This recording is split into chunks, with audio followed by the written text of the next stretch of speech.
প্রিয় দর্শক, আসসালামু আলাইকুম। সবাইকে স্বাগত জানাচ্ছি ইনসেপ্টা স্বাস্থ্য সমাচার অনুষ্ঠানে। এই অনুষ্ঠানটি আয়োজন করেছে দি chest and heart association of Bangladesh. এই অনুষ্ঠানে আমরা বিভিন্ন রোগ এবং রোগের প্রতিকার নিয়ে আলোচনা করে থাকি এবং আমাদের সাথে থাকেন দেশ বরেণ্য বিশেষজ্ঞ চিকিৎসকবৃন্দ। তেমনি আজকে আমরা কথা বলবো হাম ও ফুসফুস নিয়ে। এই বিষয়ে আলোচনার জন্য আজকে আমাদের স্টুডিওতে উপস্থিত হয়েছেন জাতীয় বক্ষব্যাধি ইনস্টিটিউট ও হাসপাতালের সম্মানিত পরিচালক এবং the chest and heart association of বাংলাদেশের সম্মানিত মহাসচিব ডক্টর গোলাম সারওয়ার লিয়াকত হোসেন ভূঁইয়া বিদ্যুৎ স্যার। স্যার, আপনাকে স্বাগত জানাচ্ছি আমাদের অনুষ্ঠানে। ধন্যবাদ নাজমুল। শুরুতেই আপনার কাছে জানতে চাইব, হামের বর্তমান পরিস্থিতি কি অবস্থায় রয়েছে? আমরা গত মার্চ মাস থেকে দেখছি দেশব্যাপী হঠাৎ করে হামের প্রাদুর্ভাব বেড়ে গেছে এবং এটা কন্টিনিউ করছে। সেটা অবশ্যই আমাদের জন্য উদ্বেগজনক এবং স্বাস্থ্য ব্যবস্থাকে অবশ্যই নাড়া দিচ্ছে বর্তমান পরিস্থিতি।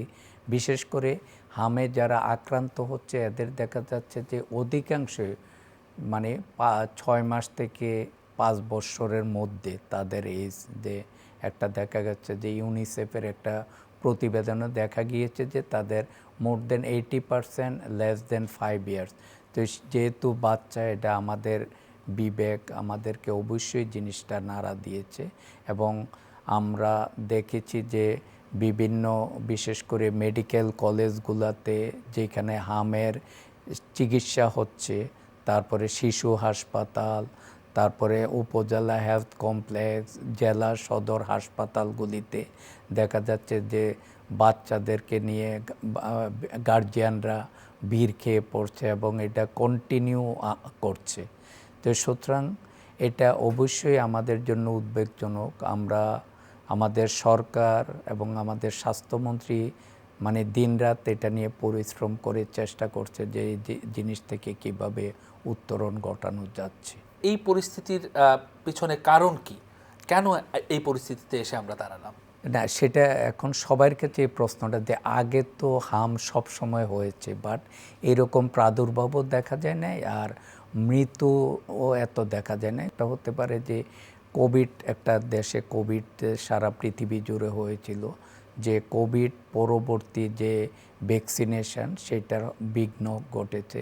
সেকেন্ড হলো আমাদের দেশে একটা পলিটিক্যাল ইনস্টেবিলিটি একটা হয়েছিল, আনরেস্ট অবস্থা ছিল, সেই ক্ষেত্রে একটা হতে পারে। থার্ড হতে পারে যে একটা ভ্যাকসিনেশনের অভাব ছিল, যার ফলে বিগত সময়ে ভ্যাকসিনেশনটা কাজ হয় নাই। আরেকটা কারণও দেখা যেতে পারে যে হঠাৎ করে যে WHO এবং যে আমাদের যে ফান্ডিং বাইরের যে দাতা সংস্থাগুলি হঠাৎ করে তাদের কার্যক্রম যখন সীমিত আকারে আসছে, আমরা শুনেছি অনেক সময় ট্রান্সপোর্টেশনের অভাবে এবং অনেকের নাকি যারা এই সমস্ত টিকার সাথে সম্পৃক্ত 9 মাস যাবৎ বেতনও পায় নাই।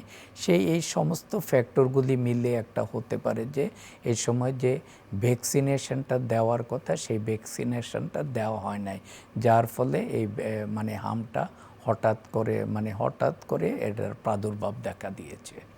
যেহেতু স্যার স্বাস্থ্য একটি আমাদের মৌলিক অধিকার, যেখানে স্বাস্থ্য ব্যবস্থা বা স্বাস্থ্যের উপর যখন আঘাত, সেটা আসলে আমাদের মৌলিক অধিকারের উপর আঘাত। সরকার এটার ব্যাপারে বিভিন্ন সিদ্ধান্ত নিচ্ছেন। মাননীয় প্রধানমন্ত্রী এটা নিয়ে অবগত আছেন এবং বেশ সিরিয়াস এই ব্যাপারটি নিয়ে। মাননীয় স্বাস্থ্যমন্ত্রীও বেশ সিরিয়াস।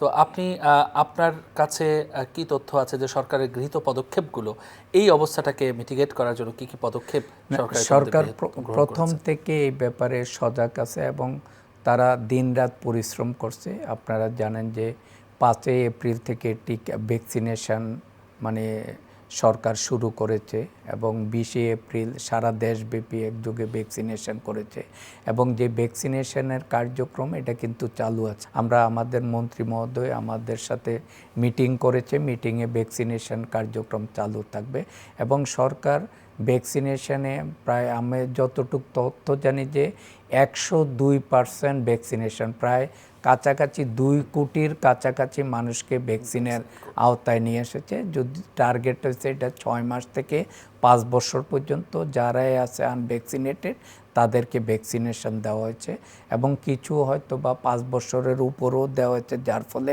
পার্সেন্টটা 102-এ চলে গেছে, বাট মেজরিটি মানে যেটা সরকারের টার্গেট ছিল খুব অল্প সময়ে ভ্যাকসিন সংগ্রহ করে তাদেরকে ভ্যাকসিনের আওতায় এনে এবং ভ্যাকসিনের কার্যক্রম সমাধান করেছে।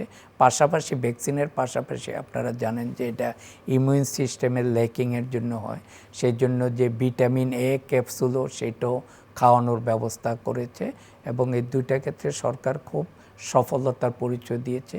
স্যার, আমাদের এই ভ্যাকসিনেশন প্রোগ্রাম বা আপনি যে ভিটামিন এ ক্যাম্পেইনের কথা বলেন, এটার হয়তো ফলাফল আমরা সামনে পাবো, তো ইতোমধ্যে যে সকল বাচ্চারা আক্রান্ত হয়েছে সেই সকল বাচ্চা বা বড়রাও আক্রান্ত হচ্ছে, তাদের ক্ষেত্রে পদক্ষেপগুলো কি কি? হসপিটালে এবং মিজেলস রোগীকে প্রায়োরিটি দেওয়া হচ্ছে এবং উপজেলা পর্যায়ে সব জায়গায় কিন্তু হাম কর্নার মানে সরকার নির্দেশ দিচ্ছে হাম উপসর্গ নিয়ে যারা আসবে তাদেরকে যাতে প্রায়োরিটি দেয় এবং এর মধ্যে যাদের দেখা যাবে যে তাদের সিভিআর আছে, সিভিআরিটি দেখা যাবে তাদেরকে যাতে রেফারেলের সিস্টেম থাকে এটা করেছে। তারপরে ভ্যাকসিনেশন দেওয়া হয়েছে, ভিটামিন এ ক্যাপসুল খাওয়ানো হয়েছে এবং চিকিৎসকদেরকেও সার্বক্ষণিক সজাগ রেখেছে এবং বিশেষ করে হামের চিকিৎসায় যারা জড়িত আছে তাদের চিকিৎসা যাতে সার্বক্ষণিক হয় সেই ব্যবস্থাও সরকার করে রেখেছে। একজন বক্ষব্যাধি বিশেষজ্ঞ হিসেবে এবং বক্ষব্যাধি বিষয়ের সর্বোচ্চ প্রতিষ্ঠানের পরিচালক হিসেবে জানতে চাইব, হাম কিভাবে ফুসফুসকে আক্রান্ত করে এবং ওর লক্ষণগুলোই বা কী? হাম ভাইরাল ডিজিজ কিছু, হাম তারপরে আপনারা কিছুদিন আগে দেখেছেন যে আমাদের যে করোনা ছিল সেটা একটা ভাইরাল ডিজিজ, সেটার প্রধান আক্রমণের স্থান ছিল কিন্তু ফুসফুস। তারপরে ডেঙ্গু হচ্ছে, ডেঙ্গুতেও কিন্তু এখন ফুসফুস আক্রান্ত হচ্ছে, তাদের প্লুরাল ইফিউশন মানে ফুসফুসে পানি জমে যাচ্ছে, এগুলি হচ্ছে। এবং মিজেলসও একটি ভাইরাস ডিজিজ এবং ভাইরাস ডিজিজগুলি সাধারণত যাদের লেকিং ইমিউনিটি থাকে তাদেরই হয় বিশেষ করে, এবং হলে দেখা যাচ্ছে ফুসফুসে বিশেষ করে এদের নিউমোনিয়া নিয়ে প্রেজেন্টেশনটা বেশি হচ্ছে এবং দেখা যাচ্ছে যে মর্টালিটি যে মারা যাচ্ছে তাদেরও একটা অন্যতম কারণ থাকে যে মিজেলস অ্যাসোসিয়েটেড নিউমোনিয়া একটা one of the most important cause of death in measles.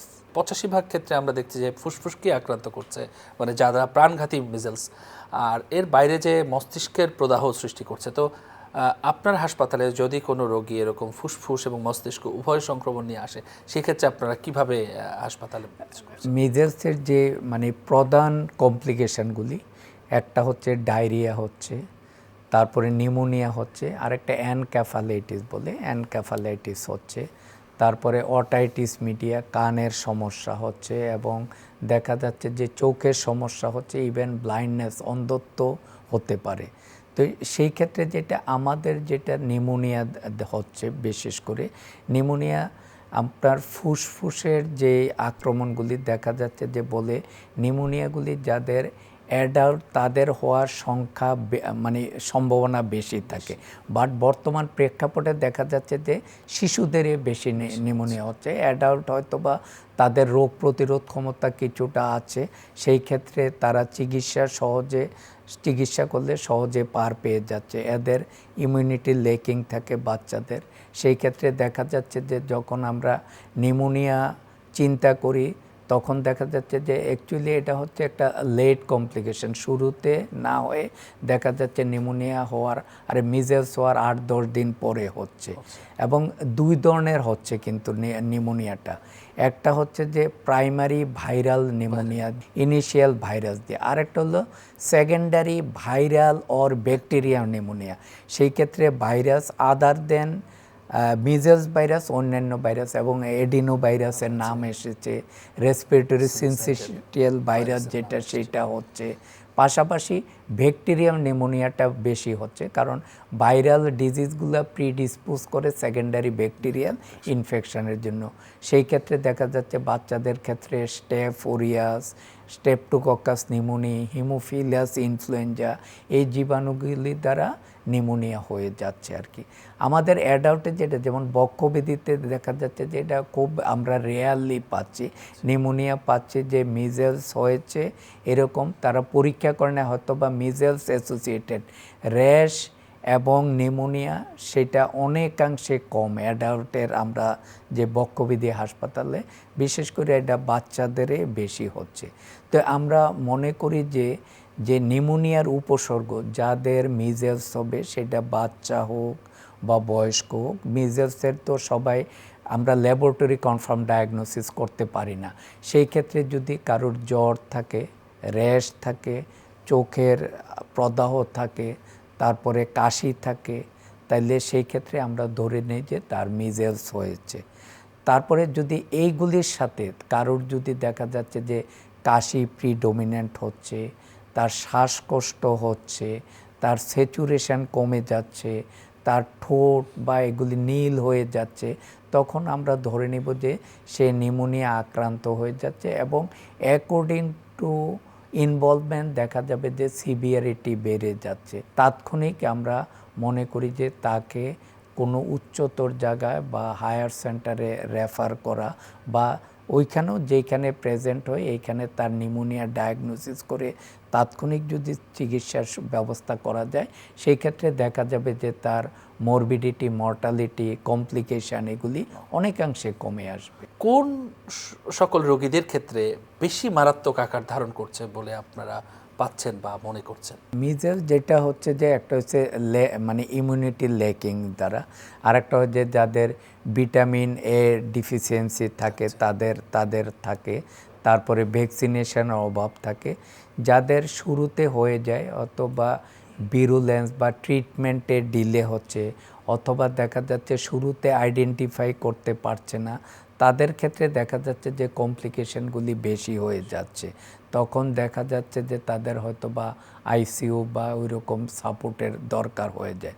তো সেই জন্য আমি বলি যে যাদের মিজেলসের সাথে যদি উপসর্গগুলি আইডেন্টিফাই করা যায়, দ্রুত পরীক্ষা করে যদি তাকে নিউমোনিয়া ডায়াগনোসিস করা যায় এবং অ্যাকর্ডিংলি যদি তাকে চিকিৎসা দেওয়া যায়, সেই ক্ষেত্রে তার মর্টালিটির সম্ভাবনা কমে আসবে।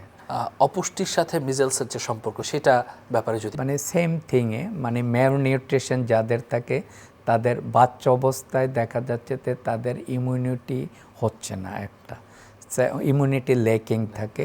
সেই জন্য যেটা উচিত সবাইরে মানে ব্রেস্ট ফিডিং করানো, অ্যাবসোলিউটলি 6 মান্থ ব্রেস্ট ফিডিং করানো উচিত। তাইলে সেই ক্ষেত্রে তাদের যে ইমিউনিটি আছে সেটা ইমিউনিটিটা ভালো, এক্সক্লুসিভ ব্রেস্ট ফিডিং বলি, এক্সক্লুসিভ ব্রেস্ট ফিডিং সেটা করা উচিত। তারপরে তাদের শুরুতে যে সমস্ত রোগ হয় সেগুলির যদি তাৎক্ষণিকভাবে চিকিৎসা করা হয় এবং তাদেরকে যখন ব্রেস্ট ফিডিংয়ের পাশাপাশি 6 মাস পরে তাদের যে আলাদা শরীর মানে পুষ্টির জন্য যে আলাদা খাবার সেগুলি যদি সাফিসিয়েন্টলি দেওয়া হয়, তখন দেখা যাবে যে তাদের ম্যাল নারিশ অনেকাংশে কমে আসবে। পুওর ইকোনমিক কন্ডিশন, তাদেরও দেখা যায় যে বাচ্চারা ম্যাল নারিশ বেশি থাকছে।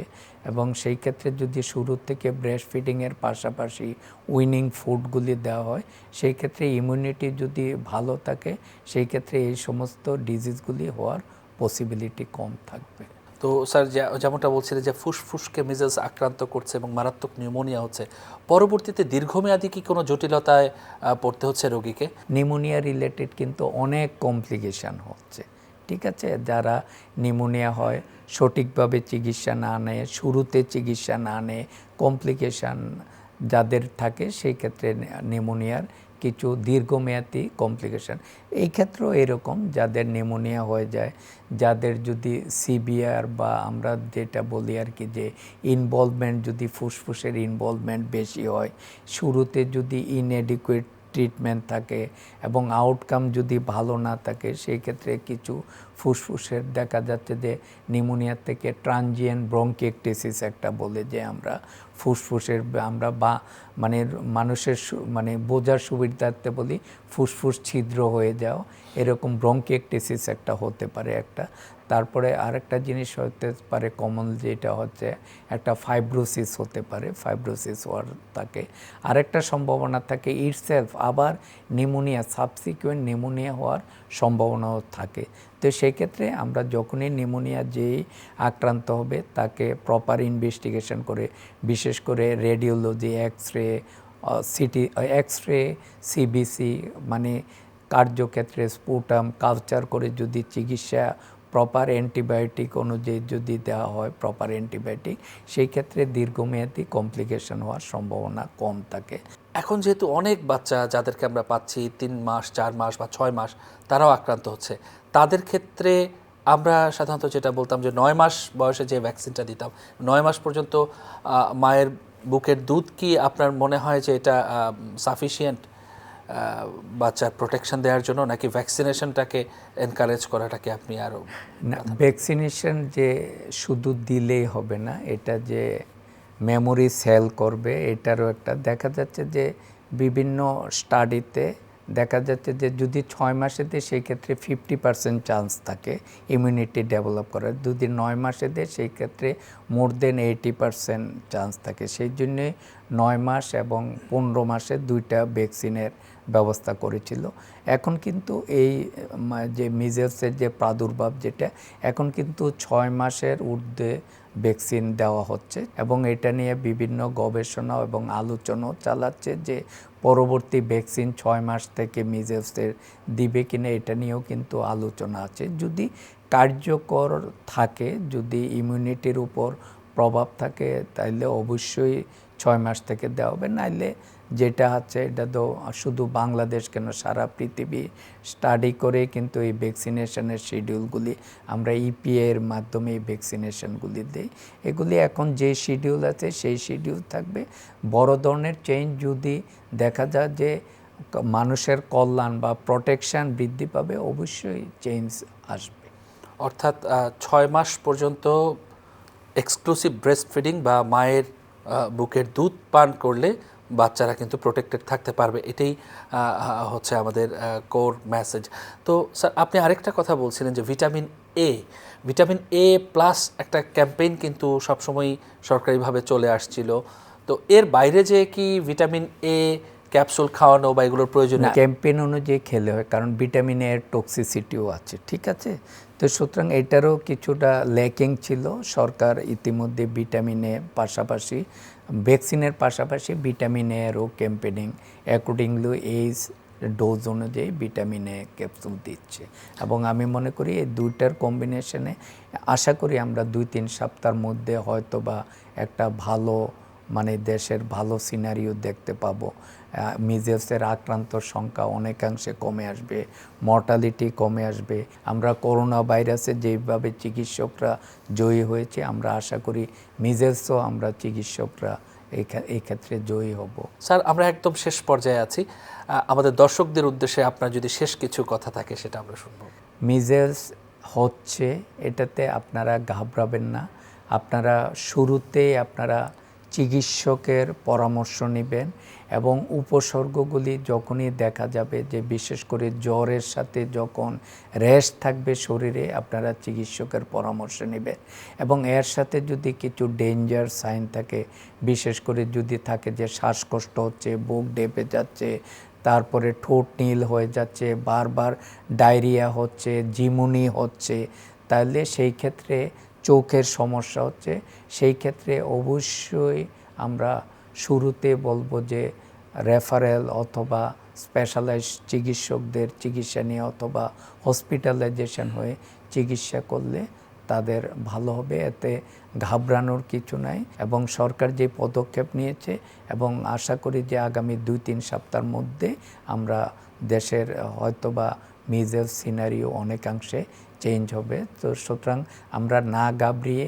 আক্রান্ত যারা আছে আমি তাদেরকে বলবো চিকিৎসকের কাছে নিয়ে যান এবং আমরা চিকিৎসক যারা আছি তাদের সর্বোপরি সহযোগিতা করে চিকিৎসা, মেন্টাল সব ধরনের সহযোগিতা, কাউন্সিলিং, পাশাপাশি তাকে বোঝানো। এই সময় কিন্তু রোগী যারা আক্রান্ত হয়, আক্রান্তর চাইতে তার আশেপাশে যারা থাকে তারা অসহায় থাকে, তাদেরকে যদি আমরা প্রপারলি কাউন্সিলিং করে রোগটা কী এবং এটার কি হতে পারে বা আমরা কি করছি এবং এটা যে দ্রুতই উন্নতি হবে, এই জিনিসগুলি যদি আমরা তাদেরকে বুঝিয়ে এবং ঠিকভাবে তাদেরকে চিকিৎসা করি এবং প্রয়োজনে রেফারেলের ব্যবস্থা করি এবং রেফারেলের ক্ষেত্রে যেই সেন্টারে পাঠাবো সেই সেন্টারে কমিউনিকেশন করে যদি আমরা তাদেরকে পাঠিয়ে দিই, অবশ্যই আমরা মিজেলসে আমরা সাকসেস হব।